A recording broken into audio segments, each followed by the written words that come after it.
Hello, everybody. Welcome into another episode of the Fantasy Pros Football Podcast. I am Ryan Wormeli, joined on this beautiful Friday morning by Pat Fitzmaurice and Derek Brown. Fellas, we are talking about some key questions, breaking down the entire Week 4 slate. And as always, it is a jam-packed show. So as always, we'll jump right in. But before we do, Debro, you will appreciate this. Our producer, John, sent me this in the morning. There was a poll on the Spotify episode yesterday about whether or not Shrek is overrated.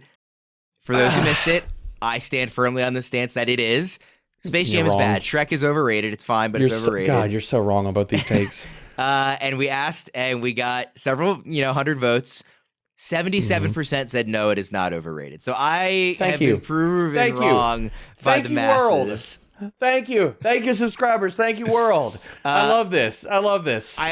This made my Friday. Thank you, Worm. I am not changing my opinion just because of the votes, but I get it. Don't think you should. I mean, you're firmly entrenched. You've dug your heels in with the wrong opinion. So now you just got to ride it out, Worm. You just got to ride it out, baby. We do have another poll up there, so anybody who wants to go in and vote that's not related to movies. Is Breece Hall a top 24 running back for the rest of the season? Currently, it's very close, actually. 52% say yes, 48% say no. So that one is close. Go vote in that if you want. Fitz, you were not on yesterday's show. Very quickly, do you have an opinion on Shrek and or the original Space Jam? Original Space Jam, a classic, of course. But Shrek, my kids were not super into Shrek for whatever reason. So I did not have to go through multiple viewings of Shrek. I think I've seen one of the Shrek movies. So no opinion, really, but I know beloved character. Yeah, Smash Mouth not is the great, he's not. But the movie is okay. Space Jam is also not a classic. It's super overrated. Okay, we will jump right in. We actually have a London game this week. Falcons at Jaguars. That'll be the first game we talk about. So remember, everybody, to get up early if you want to, set your lineups. Last year we had the incidents where Alvin Kamara was ruled out early Sunday morning, and a lot of people left him in their lineup. So use autopilot if you want to try and make sure that doesn't happen to you. Fantasy Pros, it's one of our great tools where we will actually swap out inactive players for you automatically. So you might want to consider that for these London games at the very least. But like I said, Falcons at Jaguars. Key question here, can the Jags bounce back after 2 straight disappointing games? Awesome in week 1. They have disappointed in weeks 2 and 3. Debra, I'll start with you. Can Jacksonville bounce back here in London? Oh, I think they can, and I think they absolutely will. And really, the attack plan for the Jaguars, it's really simple. Run the ball and pick on every cornerback not named A.J. Terrell. And they should walk away with a really good game in this one. Like, I'm going to have Trevor Lawrence. I'm going to try to have him above consensus ranked. But you look at this, and the Falcons' run defense is definitely exploitable. They have the 12th highest explosive run rate. They've been giving up all kinds of production to zone runs, and that's 51% of ETN's rushing carry total. And then as well, like I said, stay away from A.J. Terrell, and you're good, baby. Like, Calvin Ridley's going to run 58% of his routes, and I'll put this in the primer, against Trey Flowers and D. Alford. Both those guys have not been playing good. Like, Trey Flowers, 146 passer rating in his coverage. D. Alford, 139. So sign me up for great days out of the Jaguars offense, and specifically Trevor Lawrence, ETN, Ridley, Christian Kirk. I'm going to have all of them ranked, or at least try to have them pushed above consensus this week. But Debro, didn't we say this last week going up against the Texans? Oh, this is a good matchup. They should smash, and then they didn't. That's exactly what happened. But the other part about that is Calvin Ridley got banged up in that game. He had a few crucial drops, and we saw that the past 2 weeks. I want to say he dropped at least 1 touchdown in Kansas City. And for everybody that's going to get on Calvin Ridley, and I wrote it up in the primer, like, look, drops don't matter, baby. Like, that is things that happen. It's in the game that they play. It's going to happen, but I'm not worried about Calvin Ridley long term, and I don't think anybody else should be. Fitz, what do you make of the Jags this week? Yeah, I mean, I like their chances. I think they'll move the ball, and they kind of have been moving the ball. They just haven't been really cashing in with touchdowns. They got to get better on defense if they want to win. They've given up 6.2 yards per play the last 2 weeks. Their special teams are currently ranked 30th in DVOA, so it's not really the offense's fault that they haven't been winning. But, they just haven't been scoring enough touchdowns, I guess. So, but I agree with Debro. The matchups look pretty good this week. And we're just quickly on the other side, we're not worried about Bijan after one bad game, in case anybody is wondering, which they probably are. Did we talk about this? Like the Detroit Lions, I talked about this in the previous episodes. People can go pull this up, pull the receipts. I told you to sit Tyler Algier in previous weeks, and people should be talking about the Detroit Lions run defense. And now they're starting to wake up and get it, man. Like after the Packers game, they understand that the Detroit Lions are an elite run defense. So, I'm not worried about Bijan. He's going to bounce back. We are back with another week of football, and DraftKings Sportsbook is keeping us in on the NFL action with great offers every single game day. New customers can bet $5 and get $200 instantly in bonus bets. Throw $5 down on any of this week's epic matchups to walk away an instant winner, and DraftKings isn't stopping there. All customers can take advantage of 2 new offers every game day this September. Football is more fun when you're in on the action, so download the app now and sign up with code FANTASYPROS. New customers can bet just $5 to get $200 instantly in bonus bets only on DraftKings Sportsbook, an official sports betting partner of the NFL. And that's with code FANTASYPROS. The crown is yours. Let's go to game number 2. I think pretty easily the game of the week, and it's Dolphins at Bills. So the obvious storyline here is after scoring 70 points last week, what will the Dolphins encore look like in Buffalo? Fitz? Oh, man. I wish we had this as a standalone game, by the way. This would have been much better than watching my Packers get destroyed last night. So, I mean, I think the interesting angle is what we're going to see that backfield look like after the Devon Achane breakout in week 3. So, I don't know. Mostert outsnapped Achane 37-30 last week. I'm guessing we see something vaguely similar this week, but I don't know. Maybe it could be more 50-50. Maybe it's more Mostert being the lead guy and Achane in a supporting role. Maybe Salvon Ahmed is back from a groin injury this week, and that shifts things a little bit. But I do think you're probably still playing Achane in most cases. I know I will be in a few leagues. And, Mostert is a must start at this point, but I can't wait for this matchup. What a game. Yeah, Fitz, I asked both Debro and Erickson this yesterday, so I want to ask you now today. Raheem Mostert is ranked 16 now spots higher in the expert consensus rankings than Achane. Is that too wide of a gap considering like Achane got more carries last week and obviously had 200 yards?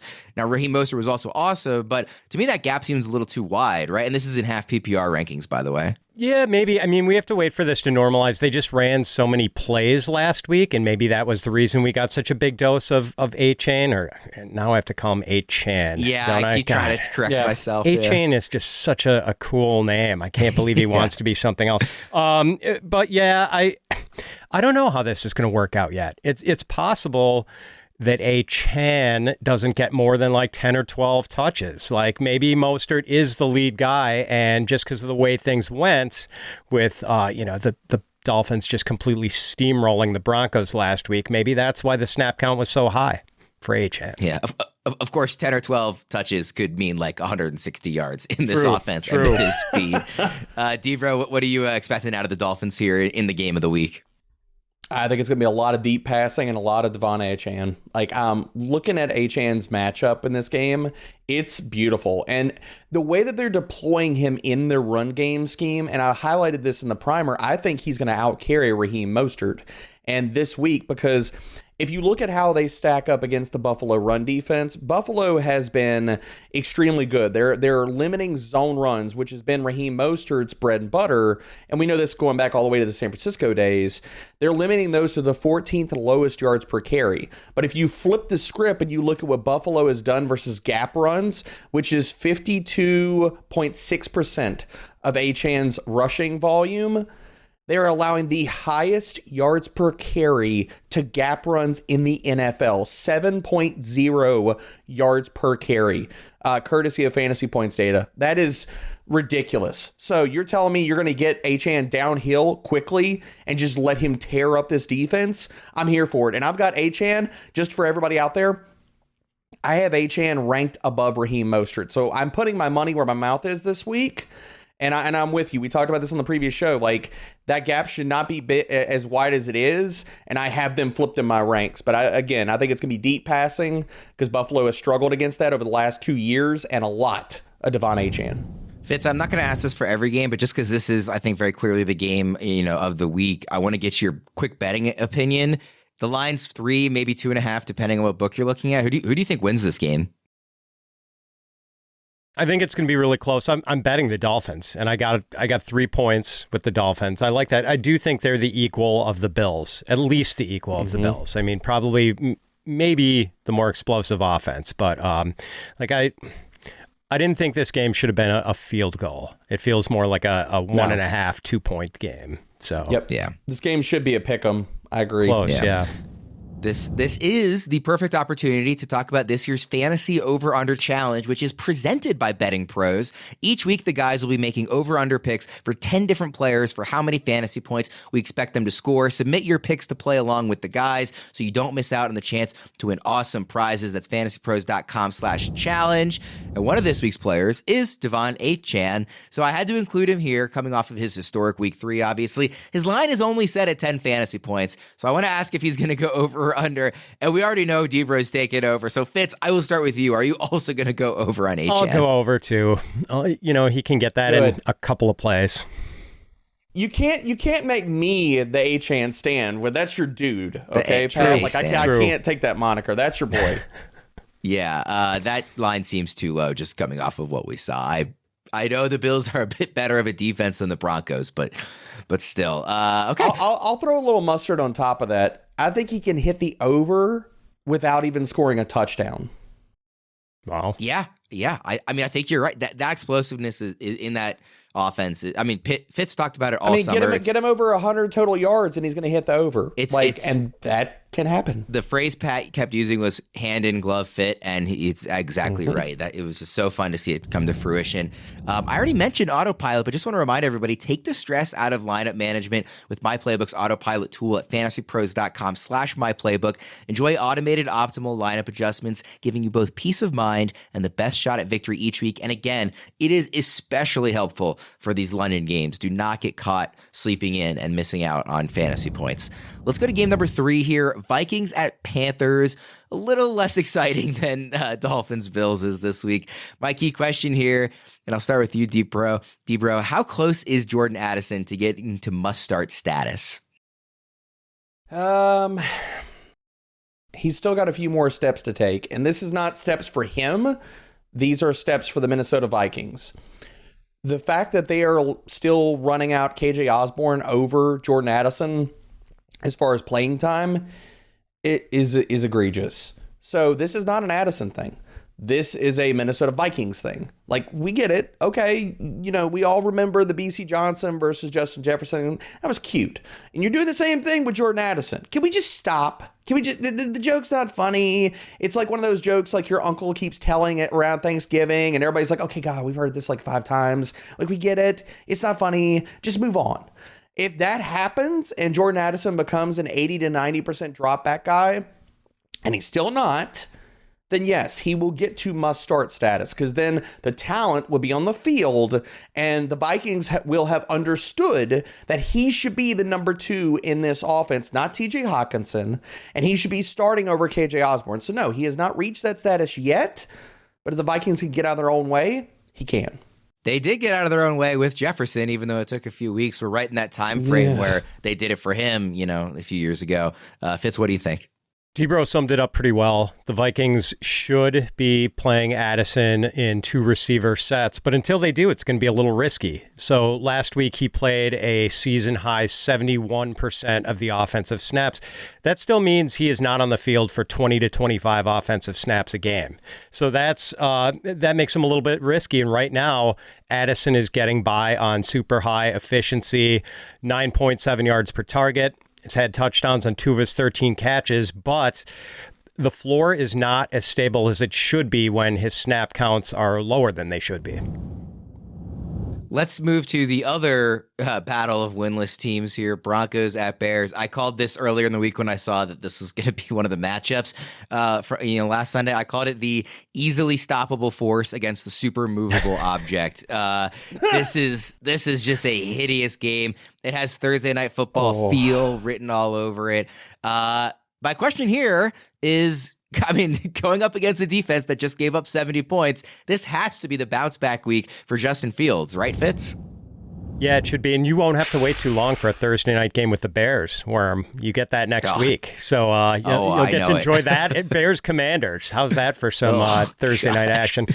Yeah, I mean, what hurts right now with Fields is that he is only on pace for 600 rushing yards after running for 1,100 yards last year. So one of the issues is that there is just not enough of a vertical dimension to the Bears passing game right now. Fields is averaging 6.9 intended air yards per throw. Last year was 9.1 yards. Man, does Bears offensive coordinator Luke Getsy love calling screen passes. And unfortunately, there's so many times that the defensive linemen know it's coming, and they start to rush and peel back, like they know the screen is coming. I mean, I'm guessing the Bears would probably run twice as many screens as the next closest team. And it's not like Fields can't throw downfield effectively. We saw it at Ohio State. So, I do think he's going to bounce back eventually. But, man, this offense and the design, the play calling, it doesn't inspire confidence. Yeah, it has been really unfun to watch. Debro, you, unless you've updated this, are ranking Justin Fields QB 17 this week, even up against what should be an incredibly easy matchup. So you're not thinking this is the bounce back week for him, Debro? So no, I want to update my ranks. I had him buried. I wanted to get through all the way through the primer to kind of see where I stood. I'm actually going to bump Justin Fields up. I'm going to kick him up to QB 10 this week. I do think that this is the bounce back. And let me be clear about this. I think this is the bounce back in spite of Luke Getsy. I've gotten to the point where I don't know how you can call a worse offense than what he's doing in Chicago. It's not even just the fact that he loves screens, which is absolutely on point, Fitz. It's the fact that he loves calling the same play over and over and over again and thinking what? The defense doesn't know it's coming? They do. They really do. It's blasphemous, man. So I think that Fields can have a good game in this matchup, and the total is Vegas is telling us that the total is at 46. I think this is actually one of the ugly. People look at this game and say it's going to be ugly. I think this is the sneaky shootout of the week.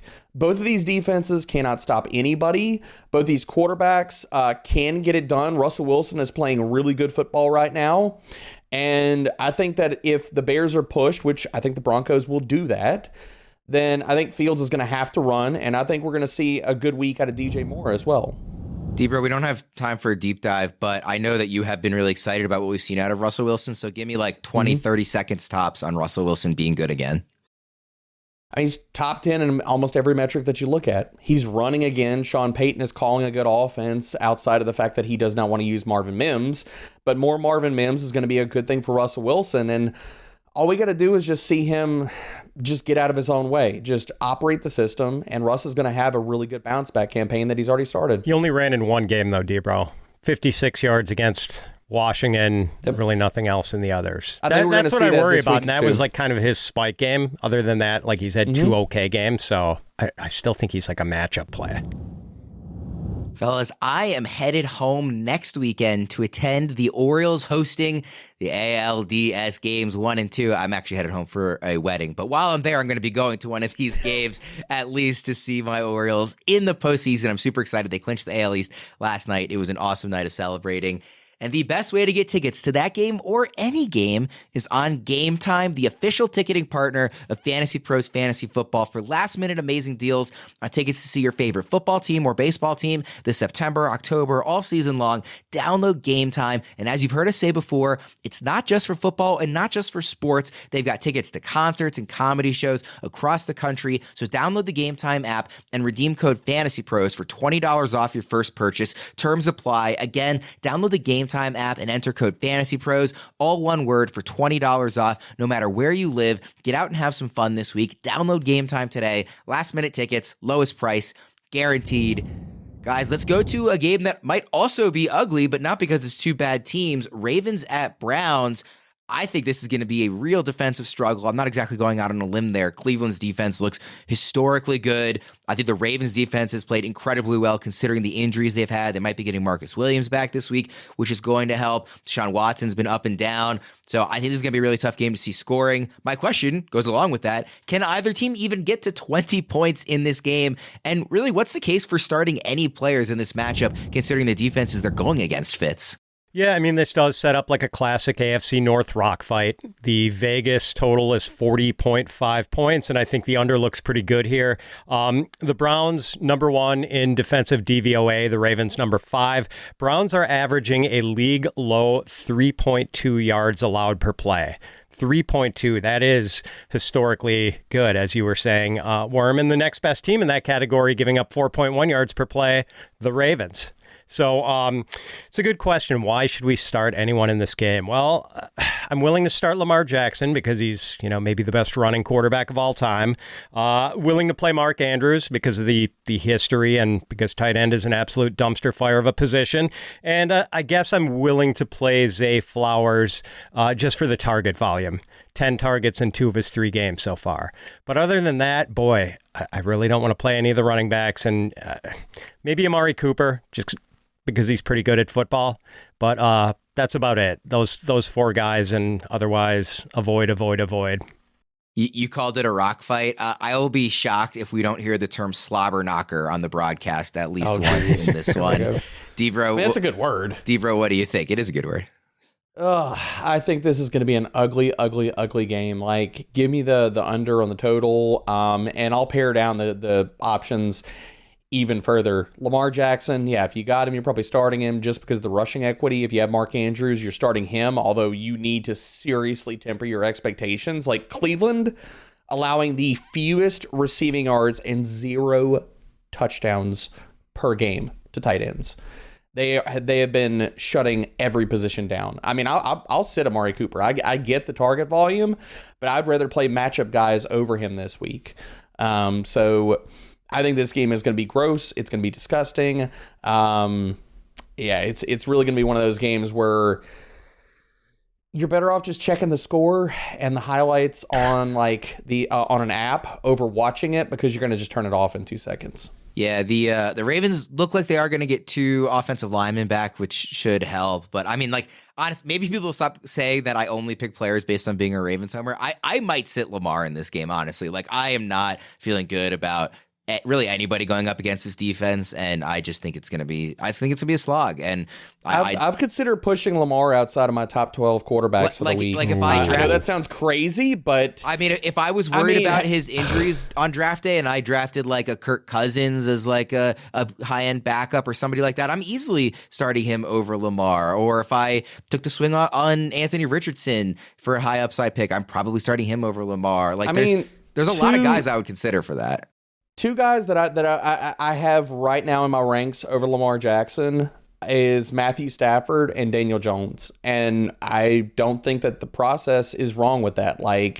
Looking at names and stuff, quarterbacks have bad weeks. I get that he should be a top 12 quarterback on the rushing, but yeah. And I'm not worried. Terrible. I'm not worried about good defenses. I'm worried about historic defenses, and that's what I think Cleveland is shaping up to be and have been to date. Our multi-league assistant makes juggling multiple leagues easier than ever. Head to fantasypros.com/myplaybook to get expert advice for all your teams in one spot so you can dominate every league every week. Guys, let's go to game number 6 here. Steelers at Texans.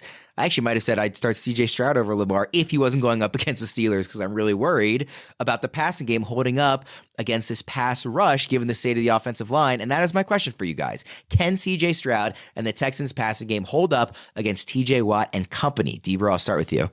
I love Stroud, but this is not going to be a game where you want to play him. Even if Tunsil plays, going against this Pittsburgh pass rush is just impossible, man. They're 13th in blitz rate, 3rd in pressure rate. Stroud has been pressured at the 7th highest rate in the NFL. So I love CJ Stroud. I think he's playing fantastically. And can he pull out this, do they win this game? I'm not going to fully count him out, but the deck is highly stacked against him. So if you got him, you're not playing him this week. Yeah, Fitz. I mean, what I assume you agree here. We love CJ Stroud. We love what we've seen, but not this week. Correct. 13 sacks for the Steelers, 30.3% pressure rate. And I mean, just such a bad hand dealt to Stroud with this offensive line. 3 starters on IR with Titus Howard, Kenyon Green, and Juice Scruggs. And then Laramie Tunsil, the best offensive lineman they have, isn't going to play this week. So trying to take on that pass rush with a depleted offensive line, not good. And I think it pulls down to guys we'd normally be excited about, Nico Collins and Tank Dell. Like, I've got those guys ranked as low-end wide receiver 3, high-end wide receiver 4 types, and I almost wonder if that isn't too high for those guys. Like, I'd probably be looking for reasons not to play Collins or Tank Dell this week. Yeah, quickly, Debra, where do you have those 2 receivers ranked? I've got them both ranked in wide receiver 3 territory, I think just because of the target volume. But it's a definite conversation. I mean, yeah. In the range that we have him, do you play somebody like Jacoby Myers over Tank Dell or Nico Collins? Do you play DJ Moore over these guys, Cortland Sutton? Like, that's the range where I think they should belong. And I can't tell you it's wrong to play those other guys that are in better matchups, or their quarterback's going to have more time in the pocket over these 2 wide receivers, although I still love them. Sure. I mean, we have to marry the matchup with how we're going to rank these guys. Let's go to Rams at Colts here. And my question is, are we starting Anthony Richardson with confidence in his likely return from the concussion protocol? Fitz, what do you think? Oh, without a doubt. I put up a stat on Twitter yesterday. It really just meant to be a fun stat, not anything to illustrate a point or anything. But of course, some people called it stupid, and that's Twitter for you. But fantasy points per snap so far this season. Anthony Richardson, 0.47. He is averaging almost half a fantasy point every time the Colts run an offensive play. And granted, it's 87 snaps. It's a teardrop-sized sample. But compare that with the 3 highest drafted quarterbacks in fantasy football. So 0.47 for Richardson. Mahomes is at 0.36. Josh Allen at 0.29. And Jalen Hurts at 0.27. So I don't know if Richardson is going to keep scoring fantasy points at this high a clip. Like, he's probably not going to have 20 rushing touchdowns. But I think he's already established himself as a weekly must start. Debro, do you agree? And really the only reason I asked the question is not about his ability to score points, but the fact that he's yet to complete an NFL game. I mean, I absolutely agree. I think as long as he could possibly stay healthy, and I think this just comes down to, bad luck, concussion, and him needing to either go out of bounds or slide whenever he's running. Once he gets that, like, we're going to be fine here, people. Like, top 10, top 12 quarterback weekly, the matchup, and I did not think we'd be at week 4, and I would be telling people the matchup's pretty bad. Like, this Rams defense, this pass defense, has been playing way above their head. And this is not me to say, like, they can't continue that. But their cornerbacks, like Witherspoon and Kendrick, are playing out of their minds. This zone-heavy scheme, like, it has been really, really good so far. Like, that, when you pull up the metrics, like, seeing where the Rams are as a pass defense is very, very surprising. I mean, 7th lowest yards per attempt, 6th lowest passer rating allowed. Those numbers drop off the page. But this is all to say, am I starting Anthony Richardson if I got him?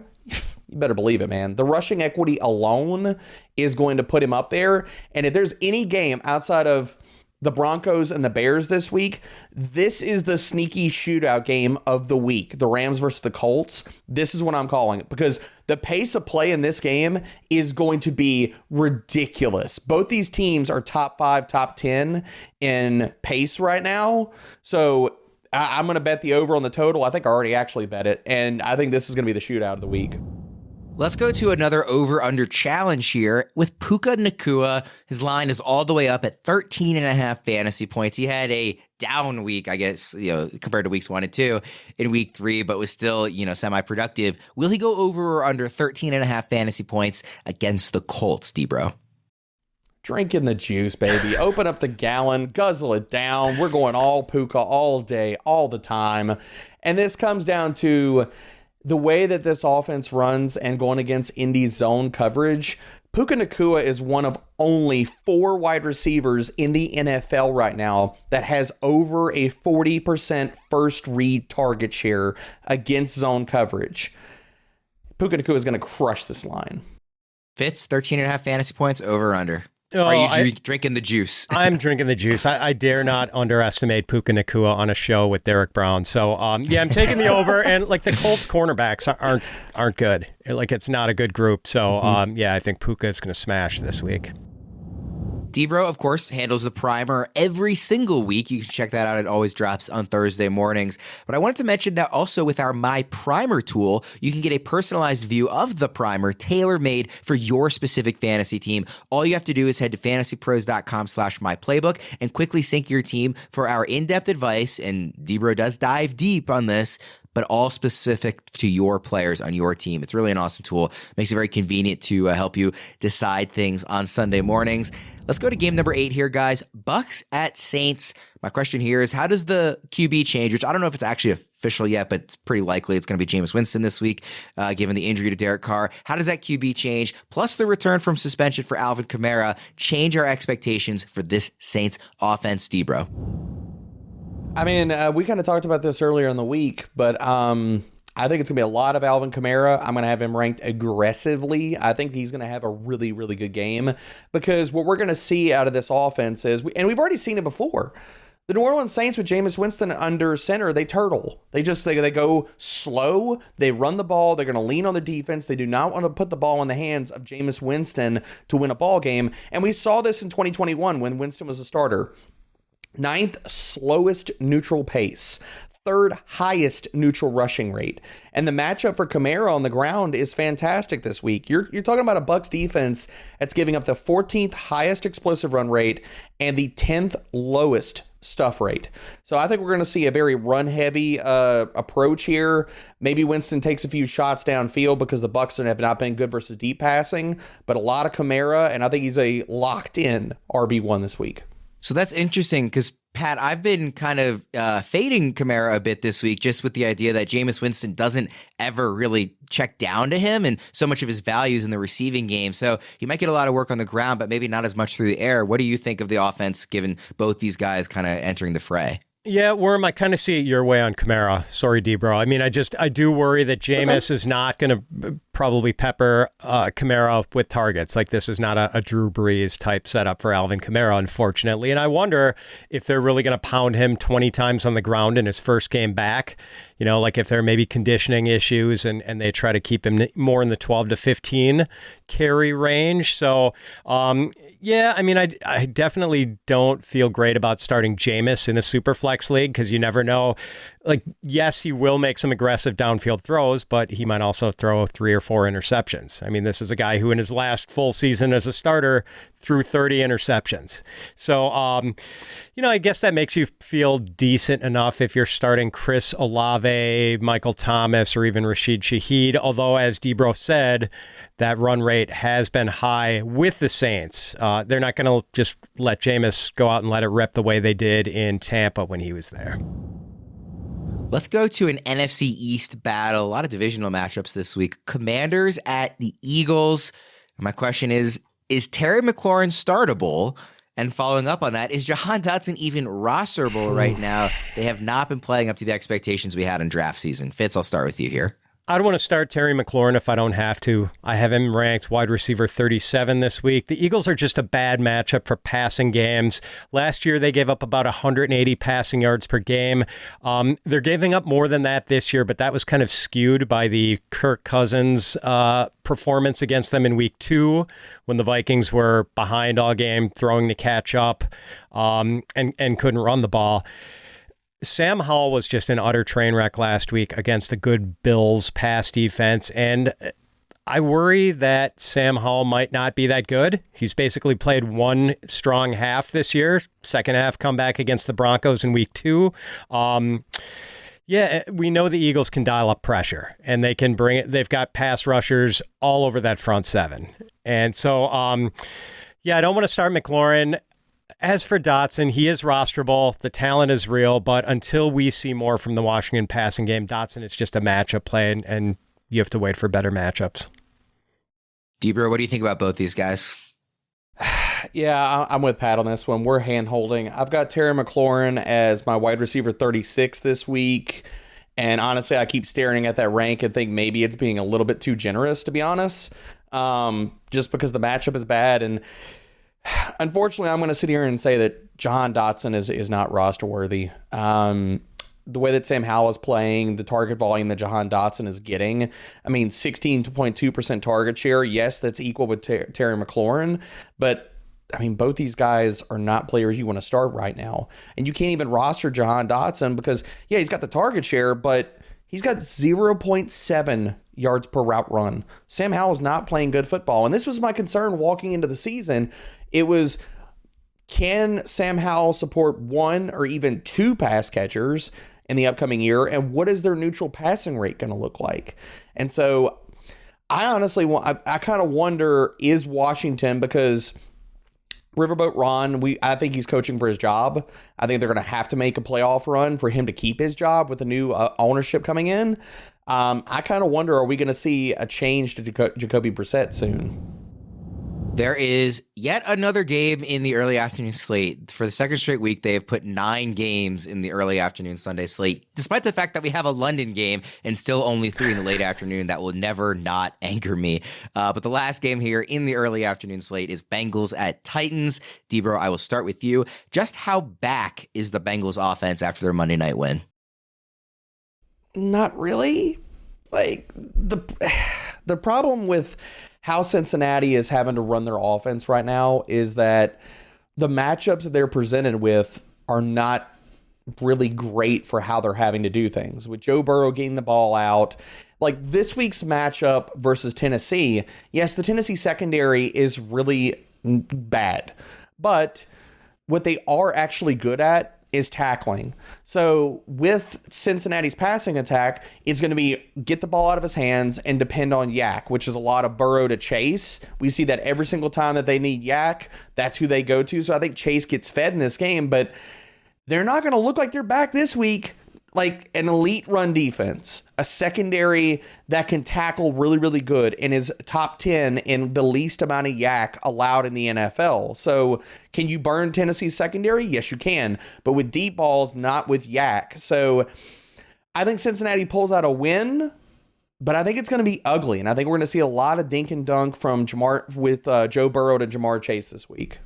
Pat, what do you make of this offense, both in terms of kind of where they stand from the larger picture, but also going up specifically against the Titans?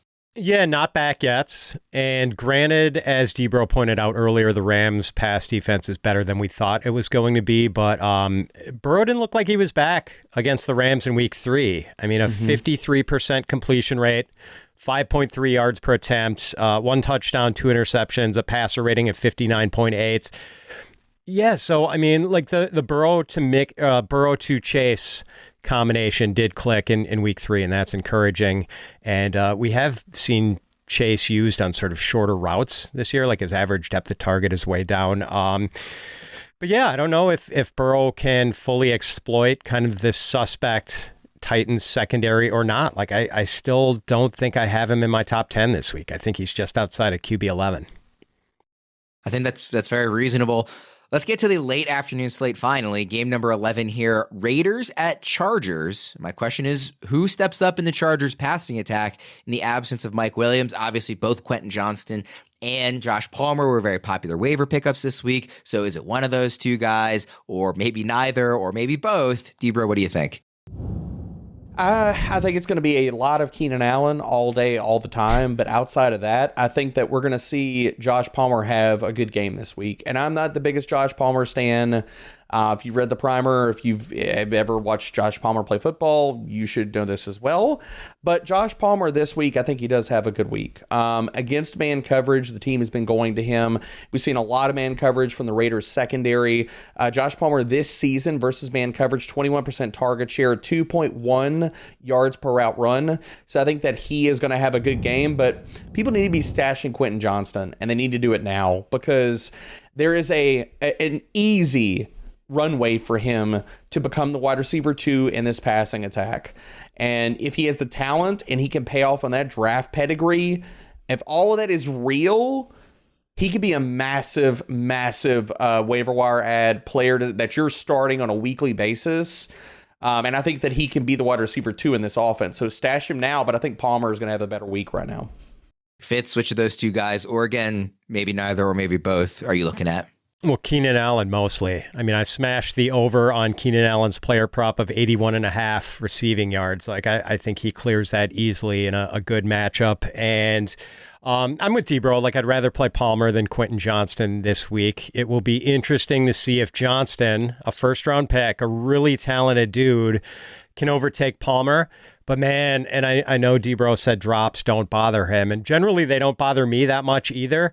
Like, I mean, guys like DJ Moore sometimes have issues with drops, and there are other good receivers who we've seen have occasional problems, Jamar Chase. But man, like, it's been kind of chronic for Quentin Johnston. And like almost to the point where it is a little worrisome. It might be kind of a technique thing more than just a concentration thing. So that's kind of an issue, but I agree QJ is a good stash. Like, this dude is a baller. If he can get the drop thing figured out, he is going to be a really, really good NFL receiver. Let's also hit one last player in the Betting Pros over-under challenge. That's going to be Josh Jacobs, who has been off to an incredibly slow start this season. His over-under is set at 11 fantasy points. How will he fare against the Chargers, Fitz? Man, as good a matchup as this is, I'm going to go under. That running game is just not working right now. I think that's fair. D-Bro? I'll take the over, but not by much. I'm really only taking the over because I think he gets in the end zone this week. I think the passing matchup is good enough to where he can get one short touchdown and push him to the over. Where are you guys ranking Jacobs this week? Because he's technically like top 5 in the staff rankings, but we don't sound very excited about him. Well, I've got him at RB7. I mean, he's right behind Travis Etienne, Tony Pollard. So I think you just have a muddled mess. Like, once you get outside of like the top 3 to 5 running backs, you can make a case for a lot of guys in that back end RB1 range. Same here. Yeah. RB7. Let's go to Patriots at Cowboys. Now, we're obviously not sitting CeeDee Lamb or Tony Pollard, but is there anybody else in this matchup that you're interested in starting in, Pat? Just Ramondre. I mean, he is not losing his job to Ezekiel Elliott. I know that some people have hit me up with questions on Twitter, panicking, thinking Zeke is taking over the gig. Yes, Zeke had 16 carries last week, but Stevenson had 19 carries and outsnapped Zeke 47-27. So yeah, I would start Ramondre, but that's pretty much it. I mean, maybe Hunter Henry or Jake Ferguson if you're in tight end hell, but otherwise, it's Lamb, it's Pollard, it's Ramondre, and that's about it. D-Bro? Mondre, that's it. I don't want any part of this game. This game is going to be disgusting. I think the best point that I could sit here and make is to pile on top of what Pat said. If you're worried about Ramondre Stevenson, don't be. Please do not be. Like, Ezekiel Elliott is not going to take that job. I think Ramondre is a guy that we're going to see as he moves through the season. He's going to get better. He's going to play better. He's going to be the guy that you thought. Because here's the thing about Ezekiel Elliott. He just doesn't have any juice left, man. Like, when I wrote him up for the primer, Ezekiel Elliott has the 4th lowest missed tackle forced rate per attempt and the 10th lowest yards after contact per attempt amongst 59 qualifying running backs. He just doesn't have it anymore. He's not taking that job from Andre. Yeah, that's pretty damning, statistical evidence against him for anybody who might have been excited about Zeke, which I know we all certainly were not. Let's go to the last game on the late afternoon slate. That's Cardinals at 49ers. The Cardinals sprung a massive upset a week ago. Can they score enough against San Francisco to pull off another? D-Bro? Nope. Not going to happen. This is a truly elite defense. And I know that people could say that about the Cowboys and stuff. And I'm not against saying that I'm not saying the Cowboys are bad or anything like that. San Francisco's defense has been shut down, regardless of however you're trying to attack them. Secondary, good luck. Running, good luck. This line is the way that it is in the betting markets for a reason. And I think that San Francisco covers that line. So you can count me out. Like, if you got better options than James Conner, Marquise Brown, the only 2 guys I think are startable or at least somewhat possibly startable from the Cardinals, you need to be looking at different options, like matchup options, things like that this week. I don't want to have anything to do with either one of those guys. Yeah, Fitz, do you think that Arizona is going to be scoring any points in this game? Yeah, do you have any real questions about this game, Ryan? Otherwise, I think a simple no would suffice here. No, just not really. I mean, we're obviously starting. I just wrote on my prep for this. I just put nope. I mean, in big capital letters. It's not really a fantasy question, but yeah, like we're starting all the 49ers. Like you're probably starting Connor for the volume and maybe Hollywood. And that's really it. Like there's not really much else to the game. Yeah, I'll just add something about Connor. I've got him ranked running back 22, and I know the matchup is terrifying, and like he is going to get volume. You figure he is going to get his 15 to 20 carries in this game, and that might mean 17 carries for 36 yards against this defense. And if he doesn't get into the end zone, you don't really get your fantasy quota for the week out of James Conner. But you've got to follow the volume. I'd still rather start James Conner than most of the committee backs that you might consider starting over him. Well, if you thought that game was not very fun to talk about, let's move to another blowout. Chiefs at the Jets.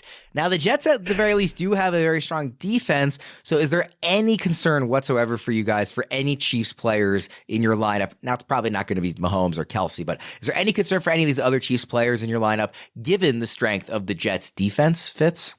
Yeah, I mean, I'm not starting any of the Chiefs receivers against the Jets. And for that matter, I'm not starting any of the Chiefs receivers in even better matchups than this, I think, if I can avoid it. But yeah, you're not going to, you're not benching Mahomes. That would be too cute. You're certainly not benching Kelsey. Like, the Jets haven't even been that good against tight ends this year. Pacheco, yeah, I mean, I'm willing to start him. Not a super appealing play, but I think he's at least flex worthy. And I'm not starting Jerick McKinnon. Just doesn't get enough touches to justify it. If he doesn't get into the end zone, you're going to be left with almost nothing. Debra, are you worried at all about KC? I'm not worried about KC. I think they're going to stomp the Jets, but I am worried about Isaiah Pacheco. I'm going to be below consensus this week on him. The matchup versus the Jets is really bad for him. Their run defense is allowing the 4th lowest explosive run rate, the 11th lowest yards per carry to gap runs, which Pacheco, 57% of his rushing volume has been on gap designed runs. So Pacheco is definitely somebody I do not want to plug into a lineup. I think we could see more Jerick McKinnon this week. I'm not saying to rush out and play him, because Pat is absolutely right. The snap volume is not there. You're basically just wishing and hoping that he gets touchdowns, which I get. He got 2 of them last week. Wishing that for that on a weekly basis is a fool's errand. But this week, I think we could see the Chiefs say, you know what, we're not going to run the ball. We're going to run through the air and use a lot of screen passes with McKinnon. So I think he's interesting in deeper league formats where you're like, it's Jerick McKinnon versus, can I talk myself into Ezekiel Elliott? In that instance, give me McKinnon. But outside of that, I don't want anything to do with the Chiefs running game. I mentioned at the top of the show that we have the Breece Hall poll up of whether or not he's a top 24 running back rest of season. And that is, the voting's currently very close. But for this week, we're not starting him, right, Debra? No, we're not starting him. I don't have him as a top 24 running back for the rest of the season. I've got him right outside of that RB 25 or 26. This offense has been pretty sad with Zach Wilson at the helm. Fitz, what do you think about Hall?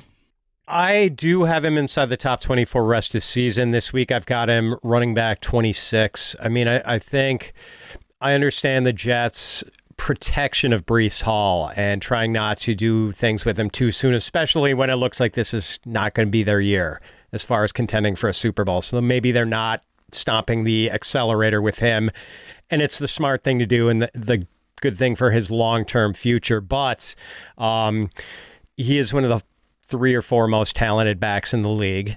And this Jets offensive line is much better at run blocking than pass blocking. I think the Jets have the 2nd or 3rd best run blocking grade according to PFF. So they can run block. That is the best way for the Jets to try to move the ball. But I do understand that they're trying to keep Breece's workload light for his own good. Now, I don't have whatever this line would be in front of me, but I am sure you can bet out there somewhere a prop bet on number of times NBC shows Taylor Swift in this week, and she's going to be at this game. It's a primetime game with Kelsey. Take the over. I was going to say, what would the line have to be for you guys to not take the over on times that they show Taylor Swift? 20. Yeah, I'm getting 12.5 is probably where they'd set it. That's what I'm guessing. I was fixed to say 15, like somewhere between 12 and 15 feels like a good number, and I'd still be hitting the over. Like it's got to be in the 20s for me to not hit the over on it. And I'll say this: we're gonna talk about hot takes. Give me the Jason Kelce DeAndre Swift combination over Travis. The better and Kelce Taylor. Swift is in Philly. Yeah. Yeah, that number would have to be multiple dozens for me to not take the over on what I'm expecting here in a primetime game. And also, I saw a funny tweet that was saying, the Bears are bad because they cut away from a game that Taylor Swift was at when they were getting blown out last week. And obviously can't cut away this time, so we're going to be seeing a lot of Taylor. Monday Night Football, Seahawks at Giants. My key question here is, if you need the spot on your bench, are you willing to drop Jackson Smith and Jigba, or are you still stashing him in hopes of that second half breakout we often see with rookie wide receivers? Pat, I'll start with you. I get it. You might not have any choice if you do have shallow benches. I mean, I would try like crazy. If at all, you can hold on to him, and I know that's going to be hard with the bye weeks kicking in week 5. But look, this is a really talented dude. Jackson Smith and Jigba had 95 receptions and 1,600 yards at Ohio State as a 19-year-old sophomore, sharing a field with Chris Olave and Garrett Wilson. So this guy is talented, but his average depth of target so far is 2.7 yards. Like, that's a problem. The usage is a problem. They're just trying to get him the ball on short little completions and see if he can do anything after the catch. But it's not fantasy-friendly usage because you need ample target volume to make that work, and he's just not getting it. 14 targets in 3 games. But man, if either DK Metcalf or Tyler Lockett were to go down, JSN would become a much more valuable asset. So drop him if you must, but if you don't have to, hang on. D-Bro, JSN, what are you doing? Holding. I agree firmly with everything Pat said. And I keep writing it up in the Primer Weekly. Like, you cannot start him right now. His ADOT is as close to nothing as you can get. But I put this out on Twitter earlier today. I really think a lot of this has to do with the wrist fracture. I think that they're trying to protect him, although they need him out there. These low ADOT targets, he's not even a full-time player right now. I think the healthier he gets and the farther he gets away from that wrist fracture, we're going to see Seattle's offense, play better. I think that JSN is the skeleton key to opening up a lot of the things that they want to do as a passing offense. And I think we're going to see that as we move through the season. So I'm not telling anybody to start him. Do not start him, because there is no reason to play him right now. But I implore you, do not drop him. Please do not drop him. That will do it for us this week, week 4. Hopefully it's a good one. Some stinker matchups in there, but some really fun ones too. And hopefully we get some surprise, exciting games like D-Bro's predicted. For D-Bro and Pat, I am Ryan Wormeli. We'll see everybody again next time.